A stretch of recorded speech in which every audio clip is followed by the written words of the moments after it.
Well, President Obama is in India, and he got to dance. This is a lot of fun. We love when presidents dance. Check this out. We do.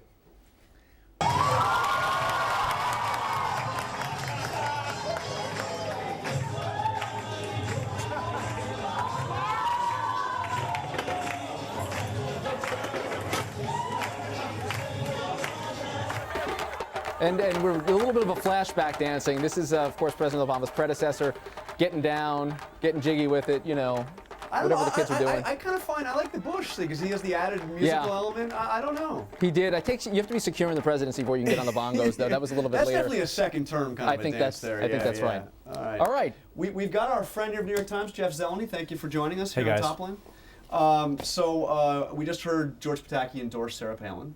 Sort of. Kind of. All right. I heard a caveat there. yeah, I think there was. The big question regarding the president, how he's dealing with what happened on November 2nd. What's your sense? Did he get it? You know, I think we'll find that out. He has done the requisite things that someone who's gotten a shellacking has to do. He's been a little bit humble. I'm not sure that they have entirely gotten it, though. I still hear the same thing that he's been saying a long time. People don't quite understand. Right. If our messaging was a little bit better. I mean, it was all about the economy. It wasn't. I mean, but what he can't do is say, I shouldn't have done health care. I mean, he can't sort of throw his own policies under the bus. So I think his team gets it, and I think they now are trying to figure out how they get out of this. But if he doesn't get it, he'll get it pretty soon, when he has to deal with the realities of this divided government. Well, that's just it. I mean, this is going to be thrust upon them. They can put whatever spin they want. This was, as President Obama said, a shellacking. You get the sense that moving forward, they are really looking for ways to work with Republicans, or are we going to be talking about 2 years of just standstill? I think they are looking for ways to work with the Republicans on a couple things. I mean, so they can sort of get it out of the way and then get back to the business of campaigning, because if we learned one thing from the midterm election campaign, it means that he and his administration are going to be under assault from outside groups from the get-go. He does not have the luxury of waiting until the beginning of 2012 to run for those final 11 months. His re-election campaign starts now, essentially.